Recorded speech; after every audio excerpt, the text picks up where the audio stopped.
Hello, everybody. Welcome to Into the Crystalline. It's your boy Corey. How's everyone doing? It's been a while, and we're starting up like kind of a sort of an interview part of this process to help to awaken and initiate a form of remembrance from within us regarding different worlds. And I don't want to see these worlds as separate, but rather access points of realms that might have been misunderstood and are really coming forward right now to assist us. And I know it's been assisting me, and it's been a calling that I feel deep from within. And so I wanted to welcome my guest, Joanne, over here. So, Joanne, do you want to introduce yourself to us? No. Yeah, hi. I'm Joanne. I was awoken by the dragons in 2017. Um, and that has brought me to where I am today. I've lived about 500 lifetimes since then. Yeah. Hmm. So it feels like a really long time ago. And I'm really uncomfortable with labels and putting kind of people in boxes. I'm all about being limitless. And so yeah, I'm not very good at kind of introducing myself. I'm just me and I just show up. So hello Perfect. everybody. Perfect. Yeah. No, thank you. Thank you. And I really appreciate that because there's a lot right now that's been shifting my own personal journey in regards to what woke me up. And a lot of this was like, yeah, it's new age. We give ourselves labels and identities. And this whole process has been about let's strip the layers of all these different identities and just be the raw and organic version of us. And there are still a lot of personal veils shifting in my own journey. And it's something I even showed up today. I did a reading for my Patreon, and it was showing up, same thing, the illusions, right? The things we believe to be true, our own personal illusions, and being okay with being able to work through that transcendence to get more of that organic soul layering to really start to shine through. And I feel like real and authenticity can be difficult when we're not putting ourselves in boxes and we are maintaining a sense of limitlessness. So thank you for doing that. But I feel like it's up for us to dissolve the judgment over how we choose to be ourselves authentically. And I appreciate you showing up just as you are, especially in your own channel, what you've done, like, on TikTok, seeing you do the dancing and the live streams, bringing play, bringing fun. It's really important because some of these things that are happening in our own personal revelations, personal disclosure, and our personal truth don't feel nice. So I just appreciate you being just as you are and holding that space for yourself to continue to shine no matter what. Because yeah, I mean that's the only truth that I've got really, Corey, heck is yeah. is is me. And it's taken me a long time to find that and kind of strip back the layers, I suppose. Uh, I was given a lot of labels throughout my life, and it's taken me a long time to remove them all to just be myself. Right. Well, so with the dragons, let's start there. Like you said, 2017. What was your first wake up call or initiation into the dragons, into working with them? Oh, it's so funny. So yeah, just like a little bit of background just so that people kind of Yeah. like further back from 2017. I was diagnosed with depression at the age of 16.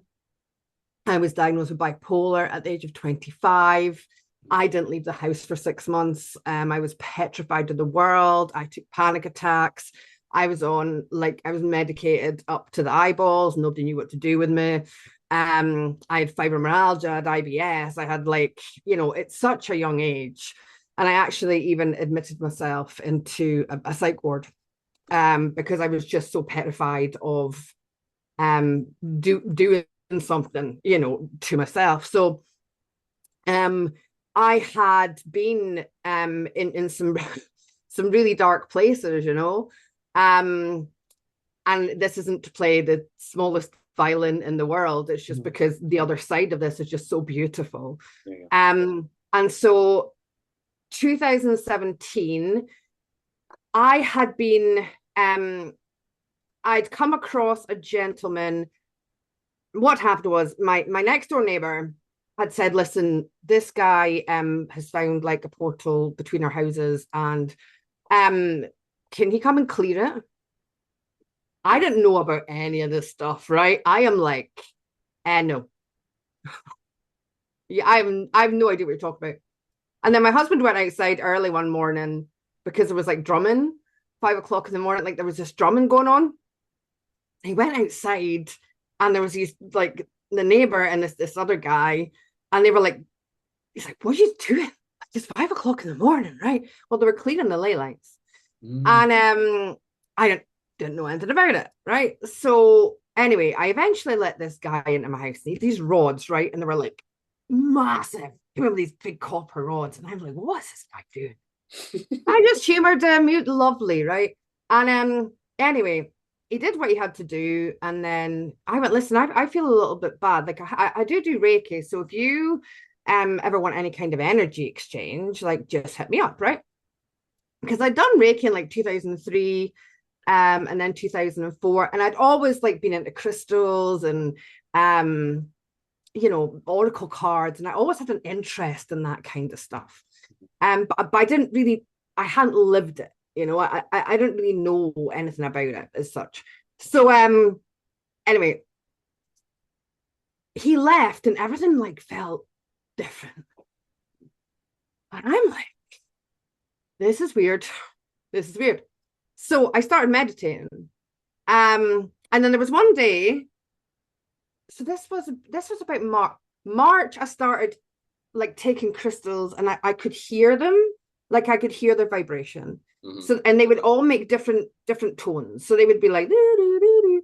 And it got to the point there was like 10 of them, and I'd get like Cubby to pass me one, and I'd tell them what it was, not because I seen it, but because I could tell they all sang differently to me. Yeah. And then in the October, I was just sitting having my coffee one day, and I felt this kind of like this swirling round about me. And I was like, this is a bit weird. And I started to see spirit just before that, and it would appear like a heat haze. No one like it's hot. Yep. So like invisible almost, like you could see the invisibility of it. So anyway, this was like swirling around me. I was like, what's going on? And then I heard, hi, I'm Frank, and I'm your fire dragon. And I was like, what? Right. I'm losing my mind. So the reason I was saying about mental illness, right, is because like I've been called crazy, I've been called mad, I've been called all these things throughout my life, right? Yeah. So this is new level. This is like a new level of, hold on a minute, am I losing my mind here? A dragon? What?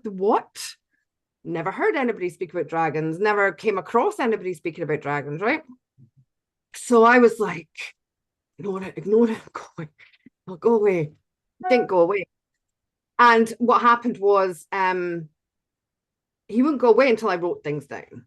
So I went, okay, got my paper, and I wrote the stuff down. He's like, okay, I'll go away now. And I'm like, okay. So that was weird. He's going to get on my life. I wasn't just going to get on my life. Corey, that wasn't what was going to happen. Mm-hmm. So then what happened was, like I would get like a blow in my ear, and I go, and I'm like, what the heck's that? And then it's like, oh, like I'm Tanya, I'm your ale dragon. I'm like, oh my gosh, are you kidding me on? Like, what is this? What is happening?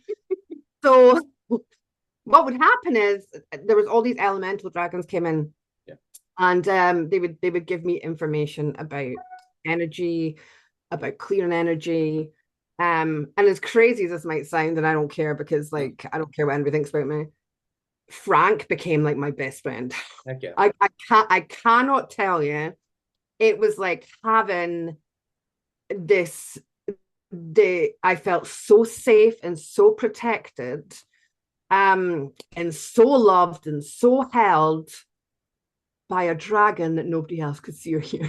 There you go. Yeah. So that's kind of how it all started and all began. And then I started working with the energies, and they started helping me clear myself. So that, air dragons would help clear my thought process. Yeah. Frank just taught me to burn everything. That's right. Burn it. Burn it to the ground. And actually I got a real big warning with Frank, because he kept saying too much fire. And one day I was hotboxing sage in the bath, as you do. It was during COVID times. And anyway, I was like hotboxing sage, and I didn't think about it. I came out the bathroom and I opened the door, Mhm. and all this smoke, because I could see all this smoke went billowing down the hallway. It was like 11 o'clock at night. Fire alarms start going off. Like, three man's up from his bed. He's screaming. He's crying. Hubby goes and opens this window. My son goes, the thing slams down in his fingers. Like, it was absolutely chaos. And all I heard Frank saying was, "Oh, yeah, too much fire." Oh, wow. Wow. Wow. Yeah, we've with some really cool event, and it's strange talking about it now, because Yeah. it feels like so much has changed, so much of my belief systems have changed. Like, but the one constant that's kind of always been there is completely different now. Yeah. Frank actually went away. That's another story. But yeah, that's kind of how it all began. And the one thing I want, my hope for the future of all of us is where we can normalize these conversations, because the one thing I've learned about dragons in my journey is they were protectors of innocence, and they were protectors of people who went through very severe traumas, especially like when dragons entered my reality. It was definitely unplugging from a lot of institutions, unplugging from a lot of that behavioral health, drug addiction. And when they came through to help me in the process of purification, but to bring back my inner child, a lot of that soul fragment retrieval. And I love how you brought in the elemental alchemy into this too, where we are working with multiple energies in our own physical body, in our own world realm as well, to learn how to work with these things as balance, because they are all access points of magic for all of us. And so here's this really wonderful awakening of magic and of balance. But also too is that there is a lot of misnomers in us that woke up in these systems and started to work our way out of them, where we can normalize that. Yeah, it's normal to have spirit guides that show up. Yeah, it is normal to have a fire dragon named Frank come through to take you under his wing and to teach you the process of what it is to work with magic in your own journey so you can have your power back, right? So That's what it's all about. yeah. And in my experience with Dragon, um, it's all about truth, Okay. and really get in remembering, Yes. remembering who you are at the very core Yeah. of it all. And like that onion, we talk about onion in the healing process. It's like burning away those layers to actually get to, because this is true. And so much things I believed were true just aren't true for me anymore.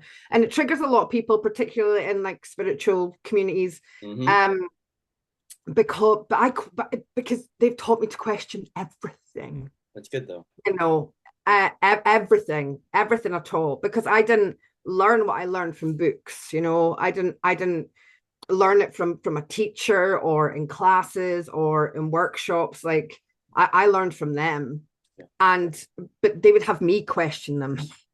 you know Yeah. it wasn't just like, oh, you believe this because I tell you believe this. It was all about asking me questions to figure it out, which I love.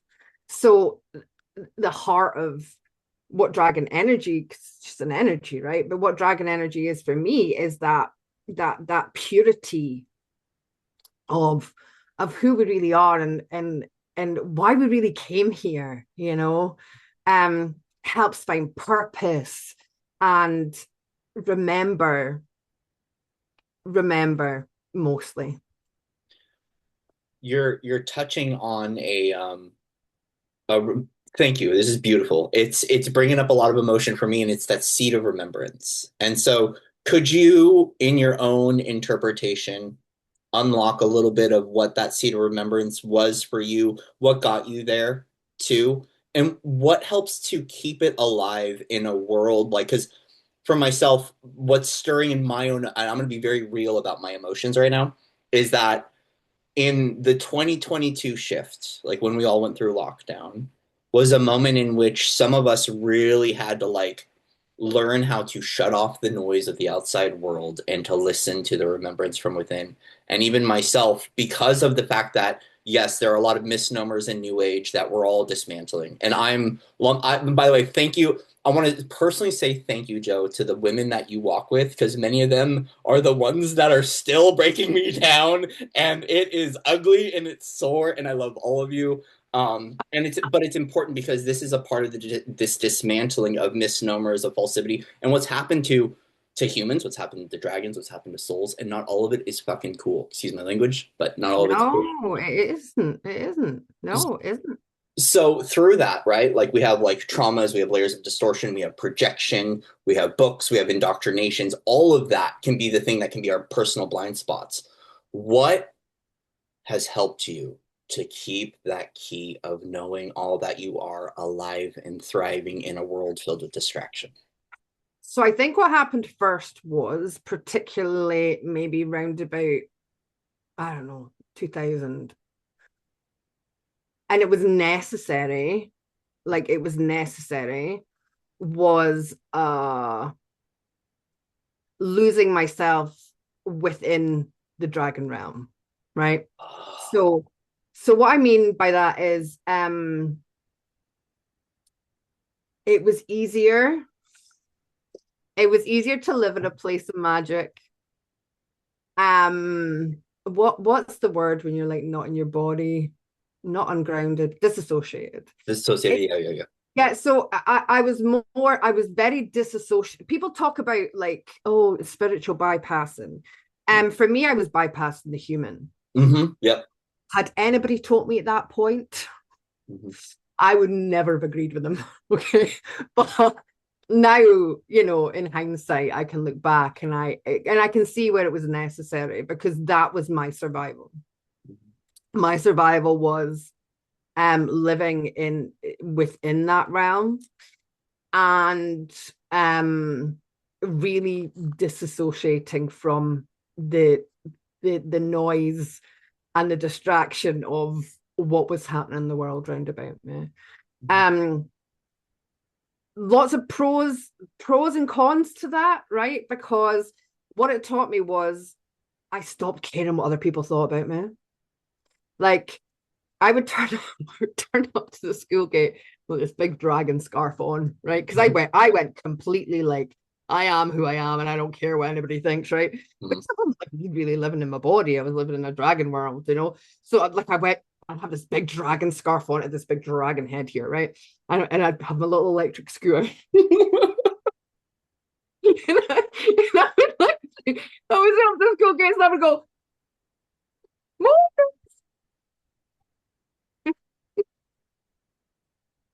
And listen, I had a lot of fun with it.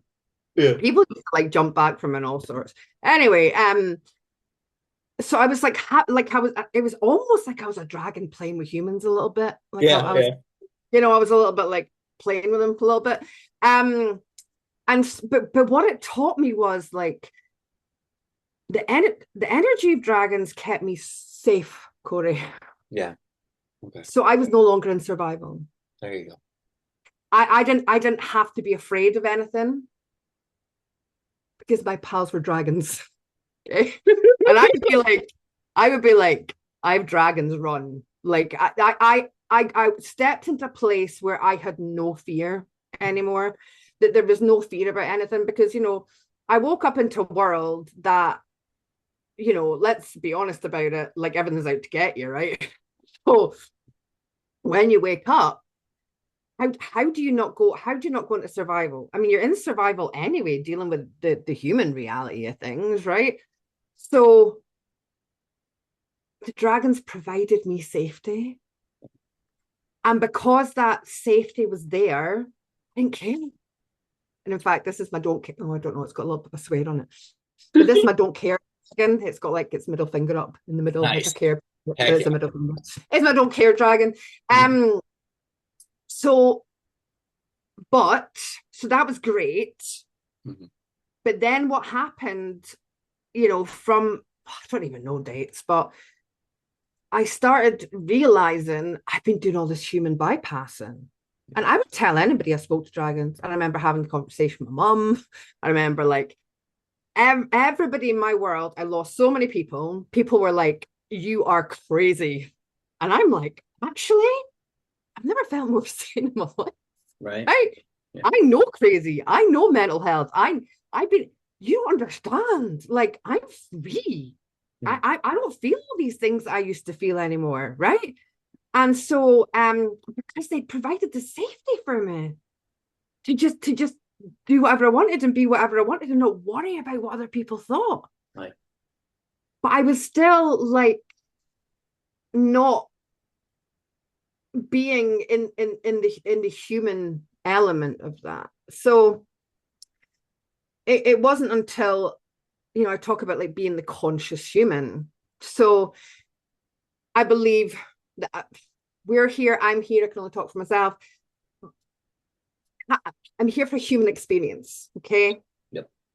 I wasn't having a human experience because I'd had this horrific, traumatic human experience. All of a sudden the dragons came along and I'm like, oh, hold on a minute, I can just live with magic and I don't have to be scared anymore. Mm-hmm. I'm staying here. Mm-hmm. I'm gonna live here. I'm living here with the dragons, right? Yeah. um but it had to change. It had to change. And, people talk about grounding and being grounded. And I would have said I was really grounded during that time. I clearly wasn't. Okay. Necessary though, Yeah. right? Like completely necessary, Mm-hmm. necessary part of my journey. So, then things had to shift. And actually, they went away. They just disappeared. I Mm-hmm. remember driving in the car to my friends one day, and Frank's like, right, I'm going now. And I'm like, what do you mean? He's like, I'm leaving you. And I'm like, what do you mean you're going? And he went, 5 minutes up the road, you're going to find an antique shop on the right hand side. You're going to go in, you're going to ask for a dragon plate, and there's going to be a bell. You're going to buy it. And I'm like, drive up, there's an antique shop. I go in the antique shop, and I'm like, excuse me, don't happen to have a plate in here that's got dragons on it, do you? And she went, oh, actually, there is something up the back. Right beside it was a bell, right? So I got back in the car and I'm like, what's going on, Frank? And he's like, if you ever really, really need me, you can ring that bell. But you don't do it unless you really need me. I'm leaving now. And he left me. Mm-hmm. And I got to my friend's house howling like a member of my family died. You have no idea. I was absolutely destroyed. Um, and then he went. He never came back after that. He did return, kind of like upgraded for a very short space of time. Um, but that had to happen. Yeah. And then they all went away. And I was like, what do I do now? Mm.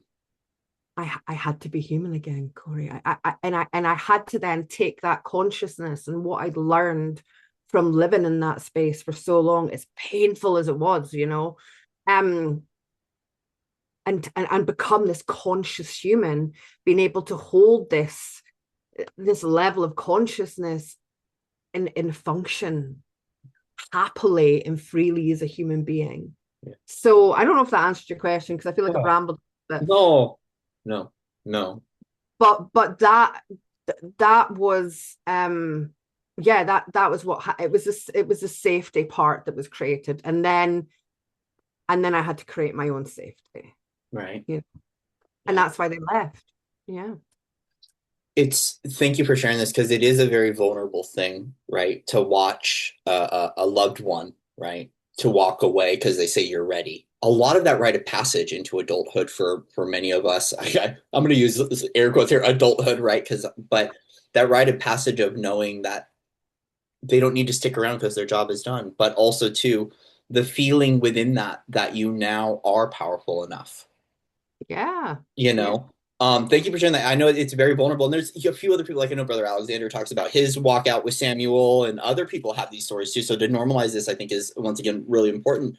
The other thing too is that one thing I love that you shared about this was how that bridge opens up between us in this realm, because when it activates, there is those points where we do feel a little bit loony. We are out of body. We are in that realm. Fairies, elves, dragons, because I have had a little time, and you're helping me to remember my moment when my dragon left, and I remember his ascension, and it was like, okay, time to go, and I remember him up and lifting out, and I still have moments where I'm still upset. Like, where are you guys? Why aren't you here? But I do know they're here. It's just something once again is like how do we keep that remembrance alive from within all of us, which is I think a very personal and um unique experience to connect with them. The one thing you brought in though is the fact that they are like I do see like earlier I was talking about how we have multiple worlds. We have the galactic world, the dragon world. We say dragon, fairy, elemental world, magic world, angel world, and then we have the other religions that have their own universes. Dragons really are their own universe. And Mm, so within that, did you see your physical reality change as far as like people, the way people look, people in your own local area? Like when you got that universal initiation and you got into that dragon field, did you watch your physical and external reality change as a result of that as well? everything Yeah. at all of Mhm. it. Yep. All, all of it. You know, I lost so many people. I use the term lost loosely. Um, just so many people didn't understand what was happening. I get it, you know, like, um, but what came at the other side of that, Corey, was the people that did get it. I And the beauty of that was, I mean, I could actually cry right now about how when we think we've lost something, you know, and we want to hold on to it. Like I fought to hold on to that old life, you know. I really fought and scrabbled and like, oh, don't leave me. Um, but when I did eventually, you know, let it go, like everything. There was times where I even seen differently. You know, the colors were more vibrant. Like there would actually be real shifts. Like there would be trees where there wasn't trees. Like, you mm-hmm. know, they don't just grow, you know, in the space of 2 weeks to be full grown trees, you know. The greenery of everything, the vibrancy of everything. I started hearing people's thoughts. And and I didn't realize this until one day, like I'd parked outside my house because at lockdown, a lot of people came here and you couldn't get parked anywhere. My wee man was little and I had him in the car. This guy was coming across the road and I could have swear he said, stupid effing woman, right? And I was already like thinking a bit anxious and stuff getting. And I'm like, really? Now at the time I'd like a team light, I had a team I had a team light video on, right? I remember this so clear. And so he was walking up the road and I get in the car and I'm like, I'm not putting up with that. When you embody dragon, there's also a lot of dragon rage that comes with Mm-hmm. it, tamed. So anyway, this kind of like fire came up, right? So I drive up and I pull in like Dukes of Hazzard style, and I get out of the car and I'm like, "Excuse me, sir." Excuse me, sir. I don't really think what you said to me was very kind. You know, I live in that house and there are people parked everywhere. And I actually just needed to get my child safely into the car, actually. So if you could just take back what you said. And he looked at me like, what are you talking about? And I went, I'm very grateful for whatever you're teaching me right now. And I got in the car. I started taking pictures, right? And I drove away. And it wasn't until like weeks later I realized, oh, he didn't say that. He thought it. Oh wow. So no wonder he was like, what are you going on about? Like, you're a lunatic. Yeah. So I started picking up people's thoughts. I could tell, you know, if people were being authentic or not. And what it did do was it drove me to authenticity. And it drove me to then command that from my reality. Mm-hmm. So when you command, because there's something about dragon energy that is so raw that it has to be authentic. That's why I can only show up as myself, right? There you go. So but there's the authenticity and truth drives people mental. Yeah. People don't know what to do with it. They don't want to be confronted with the truth. They don't want to know what they're thinking. You know, they don't want somebody else to know what they're thinking. And there's a lot of talk within, you know, spiritual communities and stuff about at one point we'll have telepathy and all the rest of that. And I do believe a big part of how dragons communicate is via telepathy. But can you imagine? Like it's a great thought, but in an ideal world and things. But when you actually experience picking up people's thoughts, when most people don't even know what they're thinking themselves. Yep. Chaos. Anyway, I'm probably digressing again. No. But yeah, my whole reality shifted and continues to do so. And the more I step into truth and calling things out in my reality and being authentic and questioning things and being able to drop old belief systems, for example, to get closer to truth, it keeps changing. It's like it's ever evolving. Yeah. But I'll tell you what it does do, which is beautiful. It simplifies everything. Oh, wow. My life has become so simple. What parts of it is simplified? Because I feel like as you're mentioning this, it's like cut and dry. It's like we cut out the BS and it's very, but could you expand a little bit more on what that simplification was in your own life?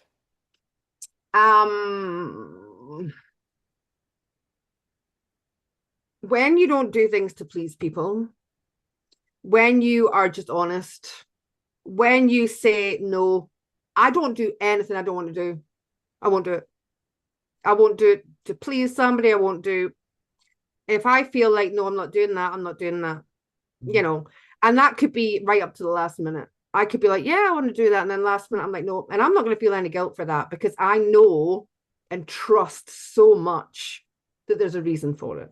I don't have to know what that reason is. So I don't people please. I don't do anything that I don't want to do anymore. I'm very grateful to live a life of, they always say if you do what you love, you never work another day in your life, right? So I'm in so much trust and flow, I suppose it would be called, that I it's people like, what do you do for a living? And I'm like, I'm just me. Yeah. don't know what else to tell you. That's how simple it is. That's how simple it is. I get up in the morning, I dance about just now because that's kind of just what I feel like I want to do. I like being outside. I don't worry about anything. I don't have any worry about anything because it's got me to this place where when you strip back all the BS, when you strip back all the noise and you strip back all the distraction, and you're left naked with yourself. Yep. It's difficult. Dragonfire will do that to you. It'll burn you and leave you standing naked, and you have to look yourself. You don't. There's no hiding. When dragon energy comes in, you cannot hide from anything. Like in Game of Thrones, I only watched it once, but when Daenerys, I think's her name, and she's in the fire, right? And she comes out from the dragon eggs and she's just naked, like she's just bollock naked, just like stepping out this fire, and everybody thought they'd killed her. She was like that I loved that because that was so like what dragon energy is. It strips you right back to who you are at the very core of your being, and that simplifies everything because it takes away all the distraction, all the noise, and everything that you didn't want anyway. You just had it because somebody else told you needed it, or there was a belief system that like that ran through the family or within society is like, oh, you can only be happy if you have this. Like it just burns it all away. So my life's simple because I don't put up with nonsense. I will be the most loving, caring, beautiful person you've ever met in your life, or I will rip your face off. And each person gets the version that they deserve, right? And I won't feel guilty for it, and I won't feel bad for it, and I won't apologize for it because I know that no matter what that is or how I show up for whoever in my life, they maybe don't want it, they maybe don't like to hear it, but they needed to on some level. So yeah, my life's just like simple because there's no BS getting in the way. I love this. I really love this. I love this, and it hurts. It hurts in such a good way because it's a cathartic release from a world and a system that doesn't align authenticity and truth. And so I Yeah. appreciate you.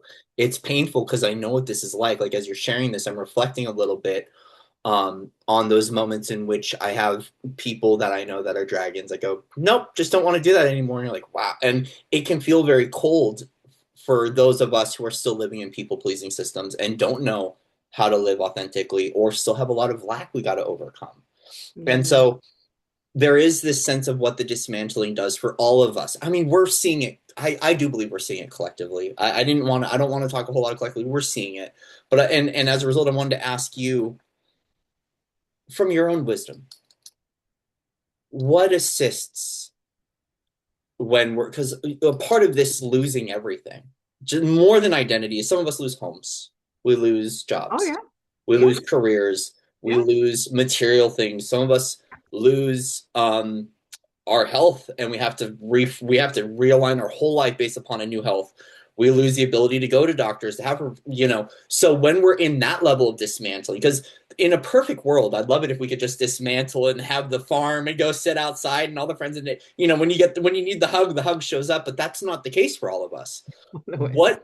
What do you believe for, I know everyone's in their own individuation, but what will help us in the dismantling to align to the right resources that help us to keep the dragon fire alive within all of us? So the first thing I would say is shifting a mindset to nothing's happening to you, it's happening for you. Okay. All It's right. it is the first thing. And I speak from a place of everything that's happened to me in my life, no matter what it is. I mean, I had everything taken away from me when I was 15. I was homeless, and I'm really grateful for that because um it taught me that I could survive with nothing. I didn't have to have anything. So I lost it at a very, very young age. So I didn't have to really, I mean, I experienced it in different ways through my awakening. Um, but to be 15 years old without, like, I had a black bag. That was it. So I think because of my experience, it was different when I was approached with losing things, my mind, friends, family, whatever that was. Because when you've already lost everything at such a young age, like, I wasn't afraid of it. It wasn't a scary thing for me at the time because, do you know why? I had everything I needed. If I really look at it, I was put into hostel, like I had food, I still went to school, like I still showed up to school, like um even though I had nothing, I still had everything. And so it's always what lens you're looking through things. Right. And there was a point, in the past couple of years where, like, energetically, I kept seeing people like walking into burning buildings, right? Like, I'm like, do you know that's a fire over there? Yeah. Can you just not, and wanting to save them and wanting to be like, don't do that, don't do that. That's burning over there. Like, if you walk in there, that everything's burning down. And that's when I was realized, it has to. Yeah. It has to. It has to burn. It has to burn down. Because how do we have, like, I believe in this, and I believe it kind of came around about March time. It's available to everybody, but it takes a certain mindset. Okay. So it's limitlessness. It's we have access to everything. Everything we could ever want, ever desire. Talk about magic. Do you know how scary that is going? It's like being, isn't it bizarre? You're Hmm. handed the keys to freedom and you're like, oh, I don't know if I want them. Yeah, I know, right? Well, hold on for a little bit. What am I supposed to do with them? Yeah. It's like living in a house your whole life and being told that's the whole universe, Yeah. right? That's and then you wake up one morning and there's no walls. Yeah, right. You're like, what's going on? And there's everything, and you've access to everything, and there's all this, and you're like, how overwhelming. Anyway, I'm digressing again. I do it a lot. So the burning down that is seen as bad or terrible or trauma or pain or distortion or, hurt, whatever it is always, always happening for us, right, because we asked for it, right, whether we like it or not. We asked for it on a soul level. This is what we want to experience as a human being. Okay. And what happens is when you lean into that and you accept it, and you don't go, oh, why is this happening to me? You're like, wow, this is happening for me. Like, my life can only get better from here. I'm not saying it's easy. I'm not trying to sugarcoat it, right? But see, once you've done it once, and then you do it twice, and then you do it the third time, it becomes a way of being. And people talk about trust, right? Like falling into trust. You cannot, nobody can say, oh, I trust, I trust the universe, I trust God, whatever that is, if they still believe there's things that are happening against them. yeah, Because I truly believe now. So there was at one point, Corey, like, I seen us all in this big boat, right? And there was people like falling off, and you were having to throw life rafts out to people, and there's people holding on by the skin of their teeth at the back, and there was some just kind of like dancing in the middle of the boat. And anyway, he was on this big boat, and then that changed, and then like I was driving just my own boat, and then God was driving my boat, and I'm like, oh, I don't know if I'm comfortable with that. But what that was symbolic of like, you can't go wrong. yeah. There is no wrong path. There is no, you can't, nothing is wrong. Everything is happening for you. And it's what you do with it. It's what you do with it that makes a difference. Corey, see, when I in 2017, I wasn't working, and I'd never not worked in my life. But there's a long story, and I won't go into the long story behind it. But anyway, I was self-employed. I got asked to not go back to that place for one reason or another. And then so I told them they wanted me to apologize to somebody, right? And they deserved it. So I kind of apologized, but didn't really. Mm-hmm. And then yeah, but you need to do, and none of them even liked this person. Like, everybody badmouthed this person. I was the only one that ever stuck up for them, and they turned on me, right? So I snapped. I drank a bottle of vodka. It was the times I was still drinking, right? I drank a bottle of vodka in the space of half an hour. I was in a really bad place. It was just before I woke up. I basically picked this person up and I flung them, right? Flung them in a spray tan, in a spray tan room, and they were beautifully dressed, and they didn't look so beautiful after. Anyway, doesn't matter. So I because I wouldn't apologize, they told me not to bother come back, and I went, okay. So I started doing like it at night time, but not long.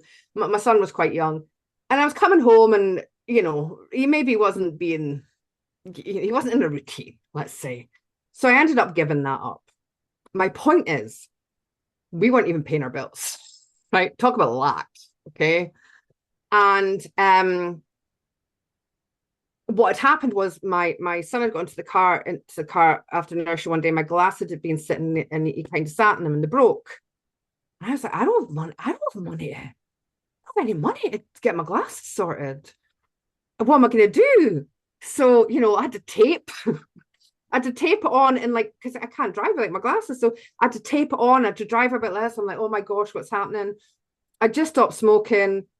My neighbor next door, so I started going through this awakening, and she's like, we should just open up this place.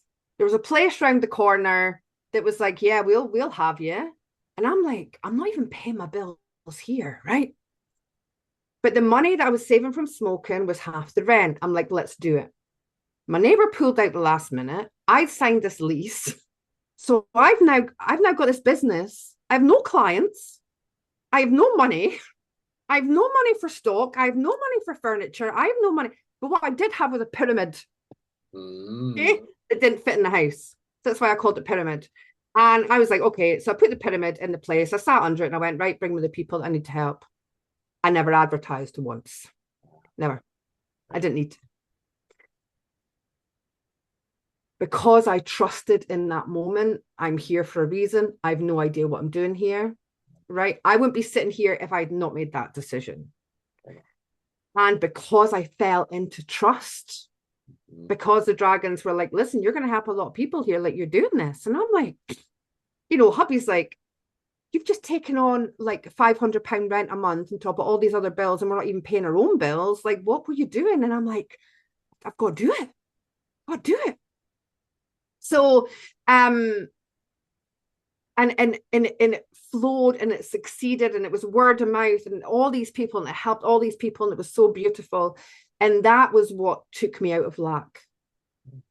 That was what, and I'm sharing this because, it's particularly with people who feel like they want to be in service to other people, there's so much of a lack mentality. And I do Guilty. Guilty is charged. Guilty. I do think it comes from this like false nonsense. I'm really watching my language tonight. I'm quite proud of myself. For you, dude. I know. Of like, you can't charge for your gifts. Yeah. That is where it all comes from. You can't charge for your gifts. And do you know what the dragons taught me? This was so clever. This is how I know it wasn't mine. It was definitely came from the dragons. They said, but you're not charging for your gift, you're charging for your time, like everybody else in the world does. Does everybody else not get paid by the hour? And I was like, yeah. And they said, so why are you not getting paid for the hour? What difference does it make? And I was like, and that shifted everything for me, shifted it all. Wow. Isn't that cool? Yeah. So, okay, so you did ask me a question, and I think, okay, so yeah, the kind of like everything is happening for you, it's not happening to you, okay? If there's any kind of, we can't be taking responsibility if we're blaming other people and or situations or politics or, the dark or whatever it is. I've been there, I've done it. I'm not judging anybody that's still in that place, right? It was perfectly like necessary, again, like a stepping stone, but if I'm blaming somebody for something, I'm not taking responsibility for that. And then I'm disempowering myself because I create everything. So there's like knowing that everything's happening for you, it's not happening to you. Taking responsibility for it all, really trusting your inner voice, call it your intuition, not your thoughts, not this, but that inner voice that drives, that's your truth, yeah, responsibility. Authenticity is a hard one. Acceptance, just like accepting things. I know I'm rambling, but can I just share something? No, please, you're not rambling. Please keep going. You're good. So very recently, I went to like a bit of a dark place, and well, it wasn't. It was a hole. It was a deep hole. It wasn't just even a little bit of a dark place. It was a deep hole, and I couldn't figure out why I was feeling the way I'm feeling. I haven't drank or smoked nicotine or any of the other things that might have any kind of narcotics in them for years, right? Came off my medication. That's another story. But anyway, so I haven't had any kind of altering anything, right? I've had to like raw dog life. And which is beautiful because I haven't had to have any crutches. But I went to this hole and I'm like, listen, I didn't sleep for 3 days because my wee man got unwell and I couldn't sleep because, I was making sure that he was all right.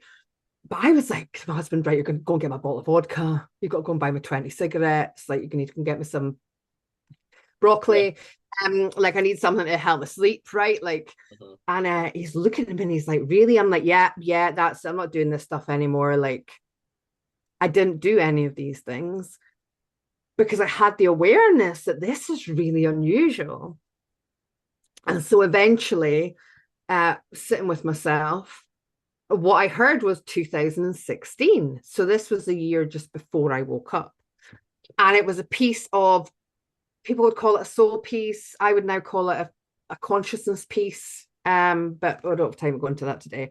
It was a piece of me anyway from 2016. Now, what happened was this piece of my consciousness, which is housed by my soul, had to leave.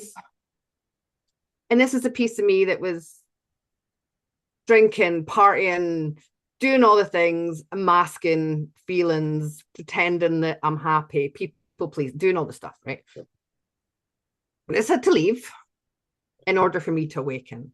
Okay. I couldn't awaken with that vibration still in my soul at the time, right? But what was happening in March was this piece was coming back in.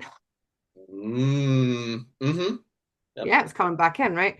Yep. And so it was coming back in, wanting to do the things that it did, yep, because it hadn't changed. I had. Mm-hmm. Its consciousness was still the same. But I get things shown very simply, okay, because I'm a very simple person. And so I was shown like Pac-Man, right? Mm-hmm. And so this piece before was like Pac-Man, and it was eating like the, you know, drugs, alcohol, the party, and but what happened now when this piece came in, it was just actually like the little, you know, the little fruit or whatever, and I was a Pac-Man and I was eating it. Oh, right? There you go. So, but I've got a point to this. When I sat with this and I'm like, well, what is it? Did I not forgive you? Like, what's wrong? What's happening? And this is fascinating. So I said to myself, I didn't need your forgiveness. And I'm like, what do you mean? Because we have this, oh, you have to forgive, right? You have to forgive, you have to forgive. I don't need your forgiveness. By you telling me that you need to forgive me, you're telling me that I was wrong, that I did something wrong.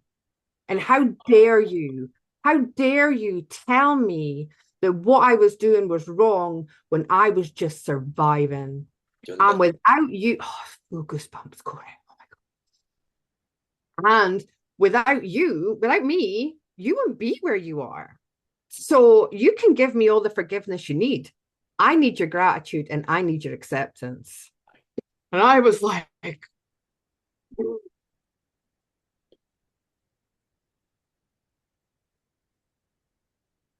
right. And I'm not saying that you don't need to forgive. Maybe that had been necessary the years before that I'd done it. Who knows? But in that moment, it was completely different. And I was just like, wow. Of course. Thank you. Thank you for keeping me alive. Yeah. Thank you for doing all the things that you did to survive, yeah, you know. And then I just felt it come back in and quite happy. Right on. Isn't that fascinating? It is, and it is so aligned and divinely timed because exiles were coming. I call them exiles, and exiles are the pieces of us that we. So I learned there's a really wonderful book I read called No Bad Parts, and it's the same discussion of exiles. And essentially, parts of us will exit stage left for a little while, whether we call it consciousness or soul pieces. I get the consciousness behind it. And what can happen for myself is where this is the part I have to work through is it's like you kind of say hard no to something, right? Like let's say drugs, alcohol, that stuff. And you can kind of become militant. You hear it, no, you're like swatting it away consciously, right? But there's a point in where your heart softens and it's ready to return because there's wisdom in integration from within that, but we're not playing out the same role. And this is why time can feel a little funky. But I understand too, because even as we're talking, I'm like, wow, I still have consciousness exiles I need to look at and call in and bring them into my heart. And it's actually really funny. This aligns fully with the reading I did earlier for my Patreon community, which is why I'm like, I got goosebumps. But you brought in something really fascinating because for myself in the karma work, like in the releasing myself from karma, I always believed I needed to forgive. But there is a sense here too that now we have the forgiveness and the guilt component, and the guilt comes from us thinking we did something wrong, so we changed the behavior. but I'm recognizing there are things that I'm forgiving that aren't changing and aren't shifting because of that guilt component still wrapped in the forgiveness. And the part of great acceptance is knowing that at certain times that's all that we knew. We didn't know any better. So we don't have to continue to punish ourselves for what we know. But a part of this learning is allowing that part of ourselves to see things in a new way. So I appreciate the light that you're bringing to this, because a lot of this kind of exile stuff is returning to us. And what do we do when we need that? But if you're strong enough in your own discipline and discernment to not go back to drugs, alcohol, and to feel fully, then you're ready to accept that consciousness back into your life and to integrate whatever it has for us. And I appreciate you sharing that, because it is a vulnerable place to kind of review ourselves in those older experiences and bring them into the new light and reparent them and have the ability to not let them have their way any longer, such as, because I still go through this. I still hear things that's like, why don't you go smoke some weed? And it's like, and by the way, marijuana is legal here in California, so it's not a problem me talking about it. But yeah, and I, I still have marijuana if I want to step into it, but I don't. I say no. I say no because I know better, but I recognize there's still something entangled in that consciousness that's trying to teach me, hey, Corey, let go, relax, have a good time, be at peace with all that you are, right? And that's what's tough is that when we woke up in density, or a lot of us were walking in density, not awakened, we needed those things to bring happiness, to bring excitement, to bring joy, to bring replenishment. But through this, you're now bringing that back in your own, your own way. And so I want to ask you, and let me know if we're short on time too, because I know you said I'm actually I'm okay. It was just my back's been a little bit sore, but I'm okay sitting here just now. okay. Yeah. So what for you has brought back a sense of joy, replenishment, and balance at that biochemical level? Because those of us that are waking up like this, I know for myself, dopamine's not always 100% here, right? Serotonin's not always 100% here. Oxytocin, living alone and not having people to hug, that gets depleted. So what's helped you to Yeah. bring the neurochemical balance into your journey as you're going through these dismantlings? Um, not forcing anything. And so when I was when I went to that, like, so just to explain, I got up at 5 o'clock in the morning, okay? And I got up at 5 o'clock in the morning because I have to fill, no, I don't. I choose to fill my cup up so it's overflowing for the rest of the day. Okay. So what I do in that time can look different depending on where I am. It might be some lymphatic work, it might be just sitting in just complete stillness for an hour. Yeah. It might be reading a book, it might be especially like during the winter. It looks different when it gets a little bit lighter outside and I can get outside, but to go and sit outside in the dark 5 o'clock in the morning in Scotland, there's not a lot of joy.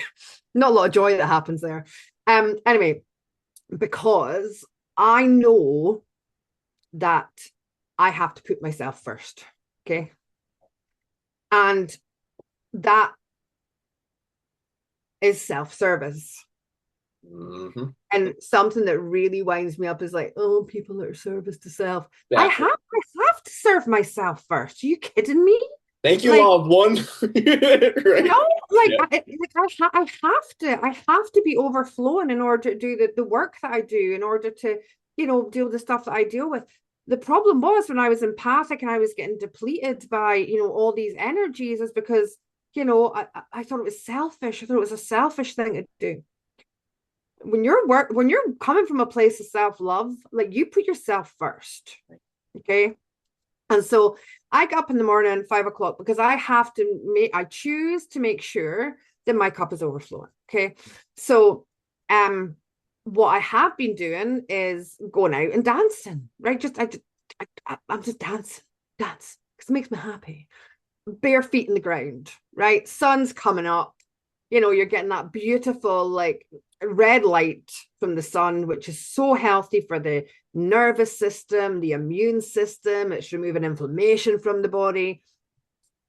I've had to learn about my body because, when I say mastered, I don't mean it from an egotistical No. way, but I had to master my mind. I had to. That's why I was mentally ill. Okay. I had to master this. And then I mastered, in inverted commas, the energetic part of it, right? I was very good at that. I became very good at that. I didn't have a clue about my body. because I was up here all the time, right? What did I have to think about my body for? So it has to be all, it has to be everything. They talk about mind, body, spirit, right? It has to be everything as one. So when I do something in the morning that feeds my mind, my body, my spirit, right? Feeds it all, has my cup overflowing. So I'm like, yeah, you want to come and get some more? You want some of this? You want some? Take whatever you want, because you're not depleting me. Right. I'm overfilled. I'm overfilled. I'm overfilled. However, when I went to that dark place, I know that I can make a different choice. I know that I could get up at 5 o'clock in the morning and I could do things to kick my serotonin in, to do all these things. But I also knew it was the wrong thing to do. I had to sit in that place. I had to. I couldn't, it would have been wrong for me to force it. Right. And then I wouldn't have learned everything that I learned. I wouldn't have spoken to my 2016 bit. I wouldn't have, integrated all that and learned from it and had the wisdom from that. So what I would say is to people, find what makes you happy. Like, I don't do anything that doesn't bring me joy anymore. And I mean that. You should see the pile of washing I've got sitting ready, put away over laundry. Because I'm not going to do it until I actually want to do it. Yeah. This is what I mean. Like, I'm not going to do it for appearances. I'm not going to do it because, like, obviously you're going to feel that way. I'll be like, no, I'm not in the mood to. But like, all of a sudden I'll be like, bursting with energy, and I'll get the tunes on and I'll enjoy doing it. Right. So I don't force anything anymore. I allow, but I also had to find out what made me happy. So, something that really, when I started working one-to-one with people, one of the first things I would always ask them is, what makes you happy? They couldn't answer me. They could tell me that other people made them happy, right? They could tell me, like, but I'm like, but what that person should be responsible for your happiness. Like, you're responsible for your happiness, right? So what do you do in your life that makes you happy that you're solely responsible for? Flatline. And then I could see them panicking. And then I could see them being like, my gosh, actually, I'm not happy. The realization would come, I'm not happy. The realization would then come, oh my gosh, I'm living a lie. I didn't have to say it. Yep. It was one question that then brought that up. So we have to find out what makes us happy. It can be singing, it can be dancing, it can be, and the thing is, see, the more you bring that in, everything can then make you happy. Like I'm out in the garden and I'm like, it's like I'm dancing TikTok or sometimes, like, let's just be a little bee. I'll be so distracted because I'm like, oh, like, and I just feel like so much, like, I've had so much euphoria from just like feeling a bit of wind in my face, from just like hearing the birds in my garden, so the more you like awaken the joy within you, the more you realize is like, actually, what's there to be unhappy about? I used to not want to wake up in the morning, Corey. I used to be stuck in my bed with fibromyalgia and unable to move and in so much pain. And, I hated my life. I hated myself. I can't even imagine that anymore. Man, I wake up and I'm like, oh, I'm alive another day. Like, wow. I get to go out and like sit outside and see the sunrise.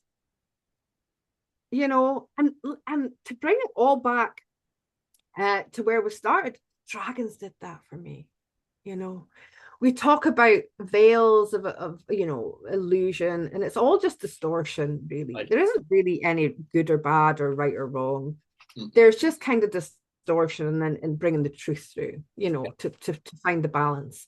And so find what makes you happy, build on it. Start listening to one song every day that puts a smile on your face. Yeah. And then the next day, have a little dance about your kitchen, right? And then, start singing a little bit or whatever it is. I don't know. It's hard for me because like I literally, yeah, I don't do anything that doesn't make me happy in the moment, really. Yeah. But it wasn't always that way, you know? Yeah.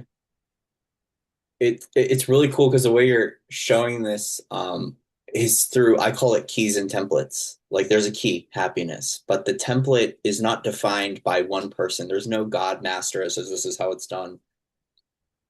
God, Dragon God, gives us the colored pencils and the paper and says you fill in the rest. And that's where the magic is spawned. And I love how a part of these onion layers that we peel back is like, yeah, there's a lot in duality, in binary. That's a part of the way that this world has been operating, and life outside of it, it can feel frustrating working through those layers, but there is that point of appreciation that spawns, that point where you go, oh, and and it's what I love that you're sharing is the appreciation is essence. It's not so much material. And I love that because it's activating a different level of reward. It's something that's intrinsic, it's eternal, and it's like, especially when it comes from that Gaian initiation, the bee, that moment where the breeze is a little bit softer than normal, and you're like, well, you know what I'm talking about, that angelic breeze that comes through. It's like a little warm, and you're like, oh, that's a smile, right? Like there's something Yeah. within that helps us to remember that we're really here and we see abundance in a completely new and profound way. And so I appreciate that sentiment because I think hope is really important right now for everything that we go through, regardless of like what we see in the world. By the way, I don't pay attention to a whole lot, so I don't see a lot dismantling, but I know it's still occurring. But I know what it's like to have to work through personal, I call them veils, but limitations, layers of the onion, wounds, hurts, et cetera, et cetera. That hope is what kind of reestablishes our sustainable fuels for the future, because all of those moments are the reason why we kind of keep going. And now I want to ask you, what keeps you going?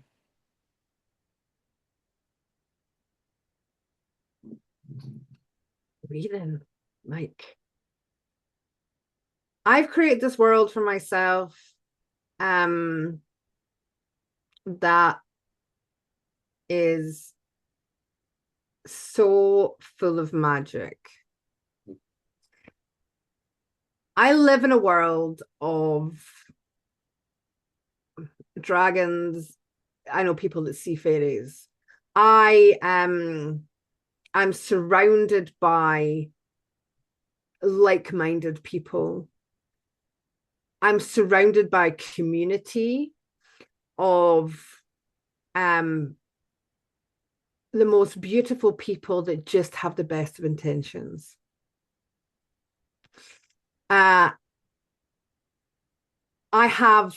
Listen, when I go dark, right? Like I'm not painting this picture, well, everything's like rainbows and you're not Pollyanna. Yeah. Life is life. There's hard things that happen, but when you release the fact that you can't control any of it, do anything about how somebody is, how they see me, how they treat me, how they're acting, what choices they're making. I can only control how I let that affect me, or how it's the mastery of self, right? So, the answer is most days I just love my life. And I love every part of it. And something really interesting happened. So when I started dancing on TikTok, like the second day, all of a sudden there was like 300 people there. And the trolls must have like this troll call where they go like, like the bat cave, where they go, "You call to Mordor." There's a live one. So I'm just like in my garden, in my Udi, because I don't care what people think about me, right? I'm there for me. I'm not there for gifts or for likes I'm showing up because I want to show people, stop worrying about other people think about you. Okay. They're going to think whatever they think about you anyway. Doesn't matter. People are going to talk about you. Who cares? Do they pay your bills? No. I'm there just to show up and show people like, just live your life, man. Stop just do things that make you happy. That's my sole intention. I don't, there's no other intent there. Yeah. And so I'm just, I was dancing more and I'm like, listen, I'm going to share this with people. If it helps one person, it helps one person. The end. So anyway, all these trolls come in and I get absolutely ripped, right? Like you would not believe. And I come off and I am buzzing.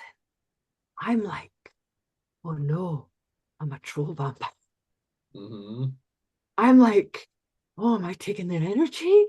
Like, what's happening? Like, I shouldn't feel this way. I should feel bad. I should feel, but instead I'm like, I'm buzzing. I'm buzzing. And so I had to like sit with myself for a little minute and go, what's going on here? And this was so beautiful. What I realized was there's nothing anybody can tell me about myself, Corey. Nothing. Not a thing. Ooh. Not one thing Ooh. that I don't love. Ooh. I maybe don't like it. There's maybe something that I might want to change. There might be, but I love it. And so I did this video of the trolls and I was like, can you please come back? Can you come back to my life so I can find more things that I love about myself, please? Yeah, yeah. Wow. It was fascinating, right? Back to that, the for you, right? That all these people are teachers, they're guides, and they're bringing them. And what I love is you have so many, like, I want to see Joanne's post-it notes of like inspirational messages you've gotten, because these things are a part of this really wonderful assemblage of remembrance that really helps us to remain conscious. Because I think there's a difference between like the soul, the awakening, and then consciousness. And I know for myself lately, the depravity, what's been deprived in my own journey has been consciousness, which is this awareness that helps us to break through the limitations of the mind and to get into something that's just a little bit more. So like, because I do know what it's like coming back to reality and being very human and overtly like, wow, how much of the unconscious self is running the programs. But I love that there's this really cool through all of this. There's these seeds that show up. And you should open up a Dragon gift card store or something, right? Like all these like inspirational Hallmark messages. Like, yeah, it's awesome. It's awesome to see. But it's cool to see too that through all of this, everyone's a teacher helping you. Yeah. And everything. The universe, God, whatever you want to use, is talking to you all the time in everything that's happening. Yeah. And the more conscious and the more aware you are of that. Corey, I've been sitting in my tub in the mornings and there'll be like, I don't know, a fly or something, right? And the fly like fall into the tub and I'm like trying to rescue it and like dry it off and as you do. Like and then I'll be aware of, hold on, I've actually been asking for the answer to something and I was provided it by that fly, and like I was trying to rescue it, for example. So everything like there's this constant communication. It's not like, because the dragons, predominantly the elemental dragons, because they were the first ones to come in for me, like they taught me there was no separation between me and the elements, right? Yeah. So the ether, the all that is, like they taught me to merge with it, and how I wasn't separate from it. Like I can be the air, I can be the fire, I can be all the things. And so there's always this there's a constant conversation, particularly in nature, like God, the universe is constantly talking to us through nature. And so many of us are just like so closed off from it,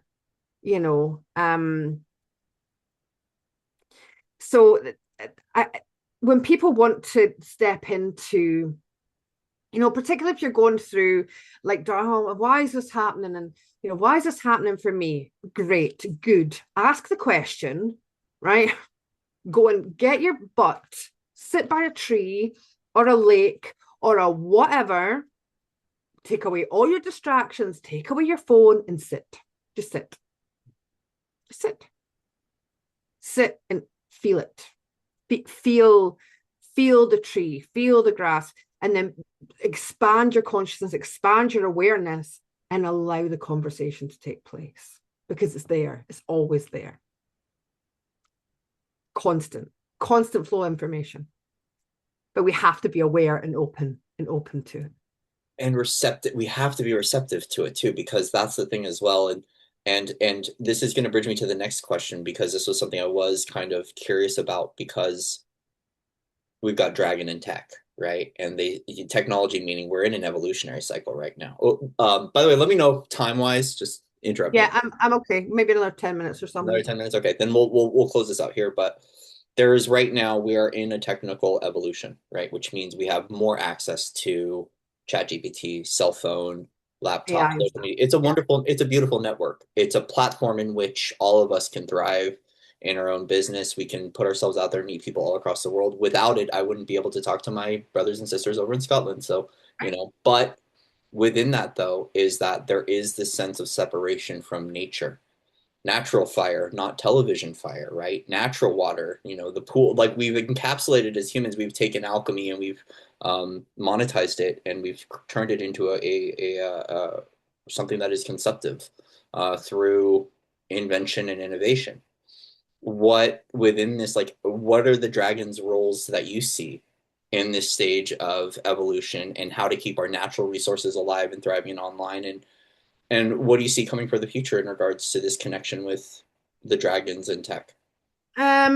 I would never even look into the future. I'm not interested in it. All I'm interested in is right now, Right now. because Okay. there's so many variables, Corey, Yep. that there's, there with every question you have or every choice you have, there's so many variables which can take you off into, a completely different place. So Yep. all I'm interested in is the very moment, because it's all that exists. So I wouldn't even waste my time or my energy even trying to go there with it these days. I might have years ago, but I'm just not interested anymore. Thank you.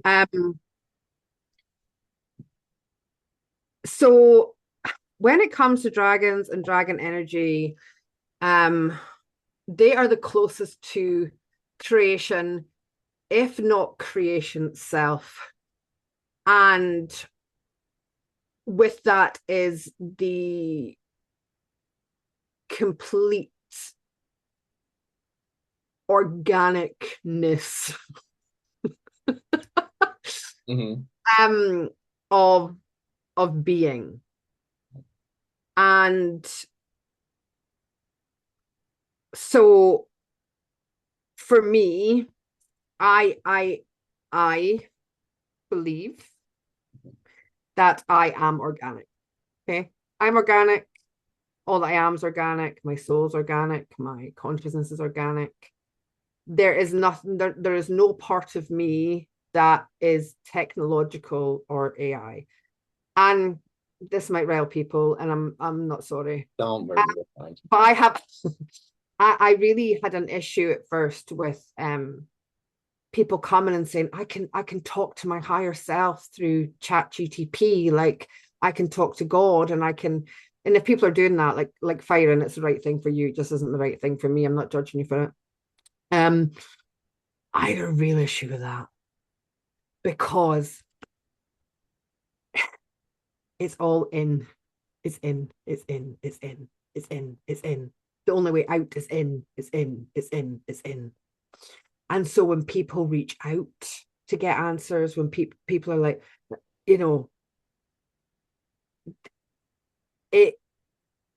that's inorganic. Okay. So great tools. I use ChatGPT, right? Like, there are certain things that it will just shave off so much time for me. but it's an assistant. Yeah. And it isn't conscious. It's a machine. Yeah. And I'm old, so I'm from an age where I lived without this stuff, right? So I don't need it. Yep. And in fact, I'm at loggerheads with it a lot of the time. So but I have the advantage of knowing, like, I can live my life without it, because I've lived my life without it. There you go. I like that. So, but I also know, like, well, why would I take 5 hours to do something if I can have help through ChatGPT I'm gonna do it in 30 minutes, right? Time's precious. So there's use for it and there's misuse for it. Right. And what I would say always comes back to with regards to the dragons is it organic? Okay, is it organic? Everything, I believe that mostly everything holds a consciousness. And so is there a consciousness to AI? Yes, but it's not organic. Exactly. Yeah. Okay. It's once something has been created, it can't be destroyed. It can only be changed. It can be manipulated. It can be distorted. It can be all the things.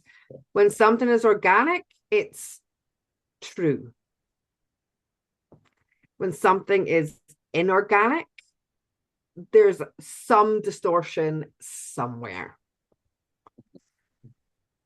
And so when it comes to dragon energy, and I mean, I've never had a conversation with dragons about technology. Yeah. I mean, I don't think they have a problem with it, but it's like anything, I can use this pen to write the most beautiful poem that's ever been written. I can use it to take somebody's eye out. Yeah. Yeah. So it's the intention in which it's used by. But what I do think is that if we're searching outside of ourselves for answers, there's going to be a distortion there. Always go to self, always go to self and try and hear that inner voice that isn't the monkey mind. It's always your own voice. It's always your own voice. It's your own tone. You're just speaking to yourself. Answer your question. Yeah. What I love is that the overarching theme I'm feeling from my own cellular body is saying, be conscious. Yeah. Be conscious. And what I appreciate about this entire conversation is like the fact that there is a lot more to be known within ourselves, within the universe. So exciting. And it is. There's a part of it too. It's like I know for myself. I love talking to you about it because I'm excited. But by myself, usually I'm like, oh, this is a lot because I feel like my personal journey. Overwhelmed. I have a lot of mastery still, and I'm okay with that. I'm okay not knowing it all. Like I've found a lot of humility within this, but there is still this sense of that we can be conscious and aware of our day to day, conscious and aware of ourselves, and really tune in. And the one thing that I love about the truth that you shared today was truth wasn't up here, but there is a resonant, aligned truth that is actually a feeling. And what we're tapping into is not so much how do we intellectualize this whole experience, but how do we feel this entire experience? And not just, oh my God, but like there's an essence to be obtained from the dragon, from soul, and from consciousness that's not just a human feeling, but it's something that just it reverberates, just like hearing the music in the crystals and how our senses are coming online is we're tapping into another kind of feeling, like a sixth sense within us. And I appreciate you being this bridge to the dragons for us momentarily to give us an opportunity to self-explore because there's no one way to it, but there is a sense of self-exploration that we can all initiate in our own journey.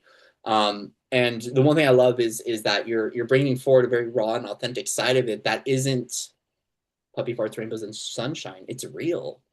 And I think a lot of this nature of reality and stuff is the real us, which is everything that encompasses not just what we've been through, who we are in the now, but the tools we can gain from this that really do help us to accept all that we are in everything that is. And that's a lot. Yeah, it is. It is, but there's just so much beauty there, And I often wish every now and again that when I'm speaking to somebody that they can see themselves the way I see them, because I just see beauty in everything. Not on my dark days. Okay, but I'm not on a dark day right now, so I'm seeing beauty in everything. There you go. But you know, when I'm in this place of, you know, when I'm good, I just see beauty in everybody and everything. Even, dare I say it, the likes of war. I see peace. And that is so triggering because I know, and as somebody that, you know, was an empath, don't even know if I'd call myself an empath anymore, but felt everything, couldn't see that, would break my heart, like felt all the pain of it all happening. As I've kind of evolved through this journey, and because I know everything is happening for us and not to us, I'm not going to be pulled into that place, because that's where the system wants me to be. The system wants me to see war. The system wants me to feel fear.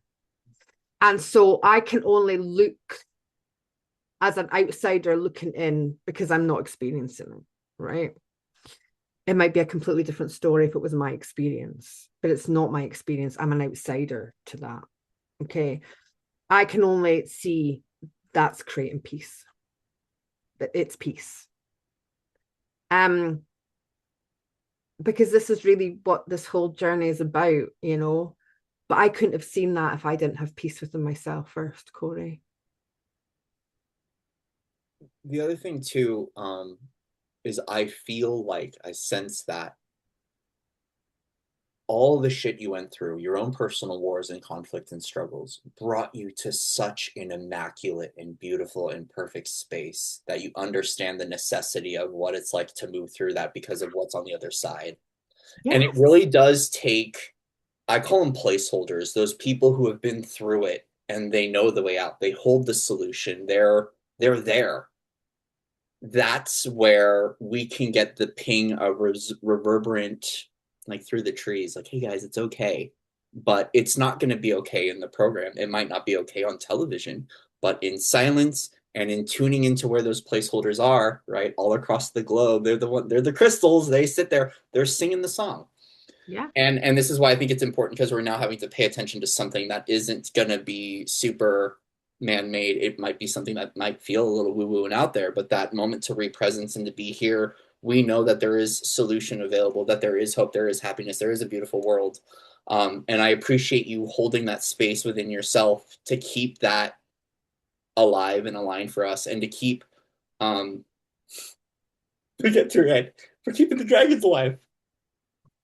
Well, they kept me alive, so I'm kind of on them. Yeah.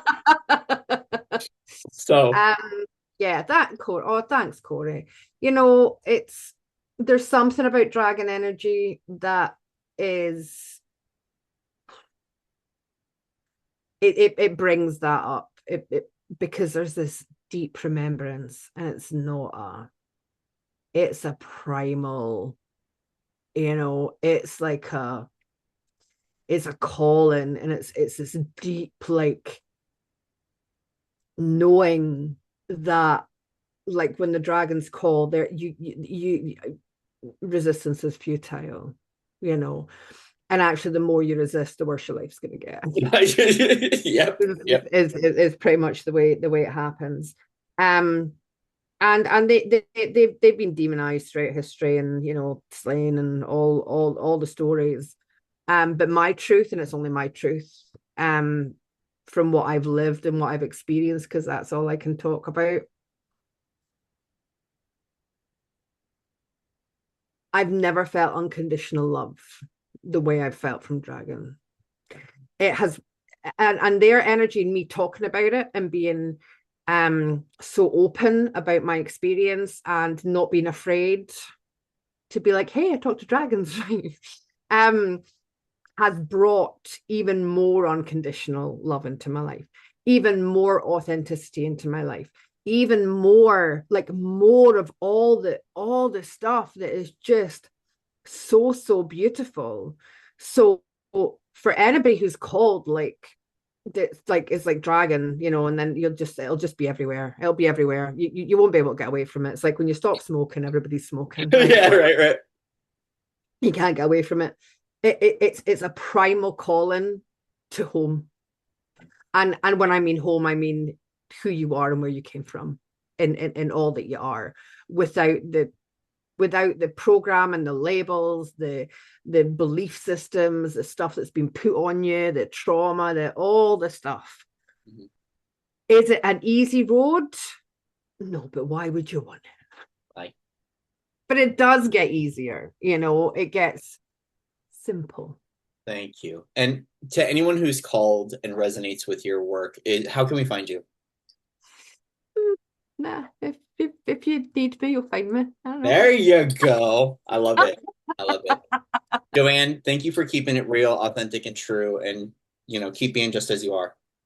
We appreciate you. Yeah, I just wanted to be clear, like I don't share any of these things to promote myself or to sell things or to do any of these things. It's something actually that I'm in so much trust, Corey, that when people find this energy, it's because they're meant to find it. So I know people find me because it's meant to be. I'm not trying to be aloof or any of those things, but I'm just not into the whole kind of like publicizing myself over things, because that I'm in the places in wearing various different hats. Okay. Well, and the main thing here is it's like keeping that lighthouse on. Is it has an address, and so it was more, if anyone is called to work with you one-on-one to get any form of journey, I wanted to leave that open. But once again, yeah, Ascension Evolution on is my web page. Well, thank you. I think it's still that. I change so often. Evolution. Yeah, I changed the names of everything so much that I've got different names all over the place. I have no idea. Well, go with it. Thank you for being here, and thank you for allowing yourself to be seen. You're such a wonderful light. You have a really, really important story, and I really do. I appreciate you showing up and being real with us. And Joe, thank you. Thank you. And to our audience, thank you guys for taking a moment to listen and to taking a gander. And I wish you guys well. And with that, I'll see you soon. Namaste. Hustle up.